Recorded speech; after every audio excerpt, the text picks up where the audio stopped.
आप लोगों ने धुरंधर मूवी 2 देखी होगी। अगर नहीं देखा है तो कृपया करके इस मूवी को जरूर देखें और अपने सभी साथियों को इस फिल्म के बारे में जरूर बताएं, क्योंकि ये सिर्फ फिल्म नहीं है, कुछ उन राज से पर्दा उठाती है जिसे आप और हम शायद कभी नहीं जान पाते अगर ये फिल्म नहीं बनाई गई होती तो। इसमें जो भी कहानी है बिल्कुल रियल स्टोरी के ऊपर है, एक स्पाई के ऊपर। तो आप सभी भाइयों को ये फिल्म जरूर देखना चाहिए। मैं इस फिल्म का कोई प्रमोशन नहीं कर रहा, इस फिल्म का प्रमोशन करने के लिए मुझे कोई पैसा नहीं मिलेगा, लेकिन बल्कि ये बताना चाहता हूं कि जो आप लोग हिंदुस्तान में देख रहे हैं, सुन रहे हैं, वो केवल एक भाग होता है। इसका दूसरा भाग तो कहीं और होता है, पर्दे के पीछे छिपा हुआ, मान लीजिए, जिसको इस फिल्म के माध्यम से आप सभी को उस राज के बारे में बताया गया है और दिखाया गया है। जैसे कि मोदी सरकार का अचानक से नोटबंदी का ऐलान करना कि भाइयों और बहनों 500 और 1000 के नोट आज रात 12 बजे से लोगों ने इसका जमकर विरोध किया।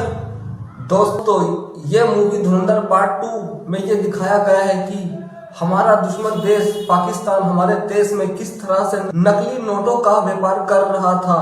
उसने 11,000 करोड़ रुपए हिंदुस्तान के अंदर नकली नोटों के रूप में चला रखे थे, जिससे कि हिंदुस्तान में बहुत ही क्रैश का माहौल बना हुआ था। और अब वह 60,000 करोड़ का नकली नोट हिंदुस्तान में लाने वाला था और उनको मार्केट में चलवाने वाला था।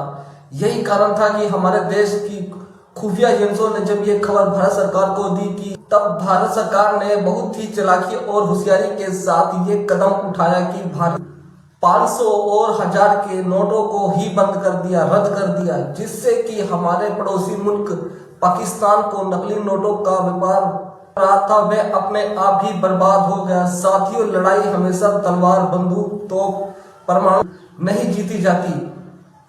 कभी कभी किसी लड़ाई को इंसान अपने दिमाग से भी लड़ लेता है, जो कि अपने घर में बैठे बैठे दुश्मन को उसके घर में घुस कर मारे बिना ही उसे बर्बाद कर देता है, जो कि उस समय भारत सरकार ने किया।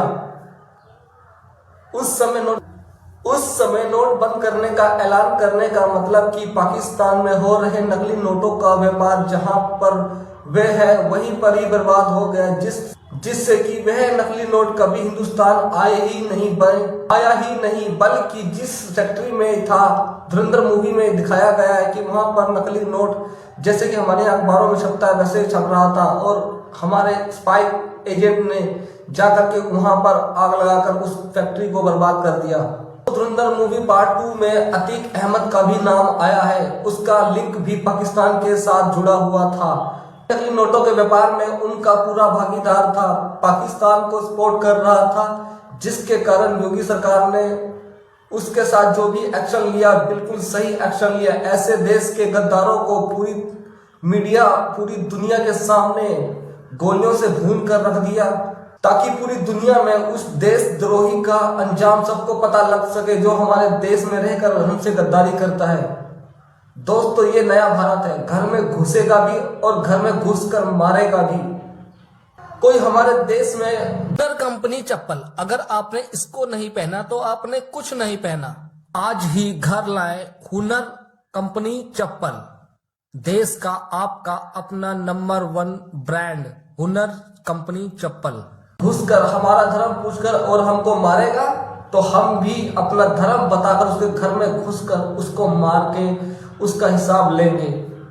जो भी देश प्रेमी है वो इस मूवी को जरूर देखे और अपने सारी साथियों, भाई बहनों को जरूर मूवी दिखाए और अपने बच्चों को बताए कि हमारे देश में ऐसे भी सूरमा है जो अपनी जान हथेली पर लेकर दुश्मन के घर में घुसकर उनको मार गिराते हैं। हिंदुस्तान पे हुए हर हमले को वो उनके घर में घुसकर उनसे हिसाब लेकर वापिस आते हैं। मेरे देशवासियों, हम सभी खुफिया एजेंट जो कि रॉ एजेंट कहलाते हैं, हम उन सबको सलाम करते हैं जिनका नाम शायद ही हम कभी जान पाते हैं। अगर इस तरह की धुरंधर जैसी मूवियां ना बने तो जान ही नहीं पाएंगे कि इस तरह के भी सिपाही हैं जो हमारे देश को दुश्मनों से रक्षा करते हैं। यही सोचते रहते कि मोदी सरकार ने आखिर रातों रात 500 और 1000 के नोट बंद करके बहुत ही गलत फैसला लिया और जीवन भर मोदी सरकार, भारत सरकार को कोसते रहते। दोस्तों ये पॉडकास्ट बनाने का सिर्फ मेरा यही मकसद था कि कभी कभी जो दिखता है वो होता नहीं है और जो होता है वो दिखता नहीं है। तो साथियों, आगे से हमें हिंदुस्तान के साथ होकर चलना है, चाहे कोई भी संकट मुसीबत आए, ना कि अपने ही देश के। आज दुनिया भर में कोई ऐसा देश नहीं है जो हमारी हिंदुस्तान भारत की तरफ आंख उठा के देख सके, फिर चाहे वह नाटो देश हो, चाहे अमेरिका हो, चाहे कोई भी ताकतवर दूसरा देश हो। आज हिंदुस्तान हर देश से लड़ने के लिए, उसको मुंह तोड़ जवाब देने के लिए अपने पैरों पर खुद खड़ा है और लड़ भी रहा है। काफी हदों तक हमारे देश के बहादुर सैनिक दुश्मनों को उन्हीं के घर में घुसकर उनकी हत्या कर रहे हैं। और सलाम है उन देशवासियों को जिनका शायद हम कभी नाम ढंग से जान भी नहीं सकेंगे। और आज की कहानी यही तक थी। फिर मिलेंगे किसी और कहानी में, किसी नई कहानी में आपको जागृत करते हुए आपका दोस्त बबलू कुमार। आपको मेरी कहानी अच्छी लगी हो तो लाइक करें, शेयर जरूर कर रहे हैं। आज की कहानी आपको अपने सभी दोस्तों भाई बहनों को शेयर करनी चाहिए ताकि वे जागरूक हो सके। मेरे चैनल को सब्सक्राइब भी जरूर करें ताकि मैं ऐसे ही देशभक्त की बातें आपको बता सकूं। धन्यवाद दोस्तों। जय जवान, जय किसान, जय हिंदुस्तान।